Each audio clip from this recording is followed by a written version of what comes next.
how we tend to base our self-esteem on what other people think. And that's not really self-esteem. Self-esteem is supposed to be how we feel about ourselves. And I was just saying how dangerous it is to allow other people to determine how you're going to feel about you. And it's kind of like looking into a broken mirror. You're going to look in a broken mirror and then change your face to try to look good in this defiled, busted, broken mirror. And it just, other people's opinions is a really shitty way to determine how we feel about ourselves. I have a mission statement. So every year for probably the past 10 years, I've worked out a mission statement for myself. And for the last few years, the mission statement has stayed the same. And it's been improve lives, right? So when I go into something, I'm looking for how the quality of this piece could potentially improve lives. I don't want to be an icon. I want to be an idea. I want to represent an idea. I want to represent possibilities. I want to represent magic, right? That you're in a universe and 2 + 2 = 4. 2 + 2 only equals 4 if you accept that 2 + 2 = 4. 2 + 2 is going to be what I want it to be. And there's a redemptive power that making a choice has. Difficult aspects of my childhood, I grew up with violence in my home, so I developed, a really acute emotional sense, out of defense. I just needed to make sure that my father was okay. I needed to make sure things were going well. And I just became really hypersensitive to emotional movement in a room as a defense mechanism. Self-discipline is the definition of self-love. That when you say that you love yourself, that means that you have behavior towards yourself that is loving.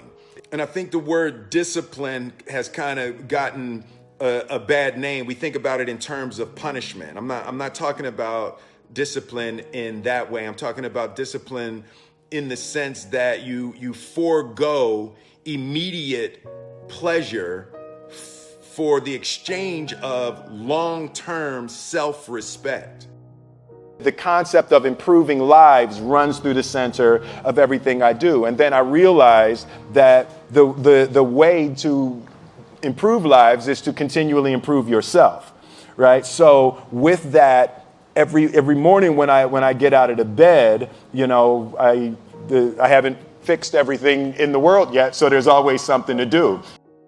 And then as I grew and as I started to develop that, that heightened sense that started out as defense, as I settled down and, came into a deeper understanding of my power and my desires in the world, it was easier to connect to people in a loving way. It transferred easily from a defense mechanism to an ability to love and care for people. The first step before anybody else in the world believes it is you have to believe it. There's no reason to have a plan B because it distracts from plan A. I think that there's a certain delusional quality that all successful people have to have. You have to believe that something different than what has happened for the last 50 million years of history. You have to believe that something different can happen. A big part of finding your mission and your purpose and your meaning comes from exploring and experiencing. the universe teaches through experience. You know, it's why I like to travel and meet so many different people. You got to explore and you have to experience. It's like that's how you open the dialogue with the universe to get those answers.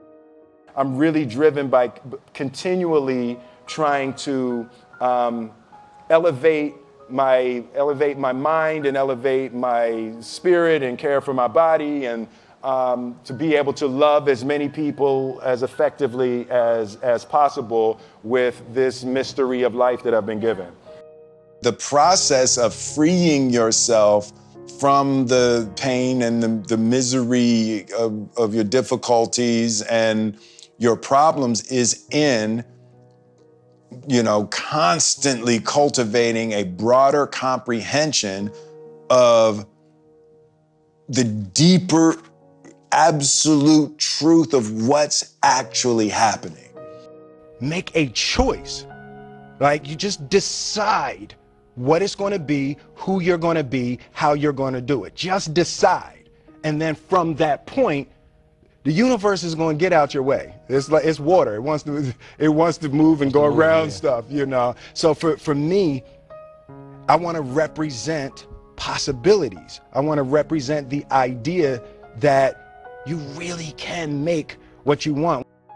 If there was one concept that I would suggest to people to take a daily confrontation with, is fear.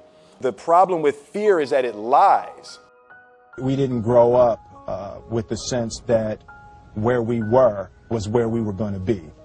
We grew up with the sense that where we were almost didn't matter because we were becoming right. Something greater. You create something, you use your gifts, and you give them to the world. And part of creating is understanding the relationship between you and the rest of the universe and the human family. So I think it's really important to hone your gifts, to constantly be creating and elevating your gifts and then giving them and then working in that exchange with the universe.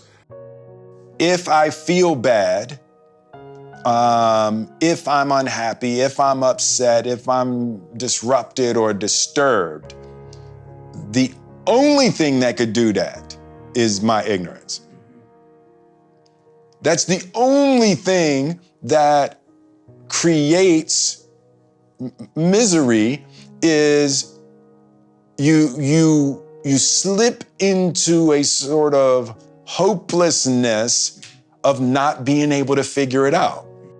The separation of talent and skill is one of the greatest misunderstood concepts for people who are trying to excel, who have dreams that want to do things. Talent you have naturally. Skill is only developed by hours and hours and hours of beating on your craft. I've never really viewed myself as particularly talented. Where I excel is ridiculous, sickening work ethic. While the other guy's sleeping, I'm working. While the other guy's eating, I'm working. There's no easy way around it. No matter how talented you are, your talent is going to fail you if you're not skilled. Mm-hmm. If you don't study, if you don't work really hard and dedicate yourself to being better every single day, mm-hmm. you'll never be able to communicate with people, with your artistry, the way that you want.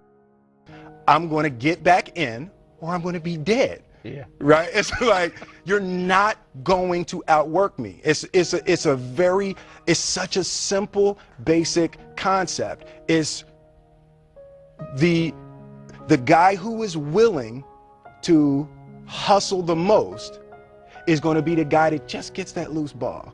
Explore, experience, create, and relate.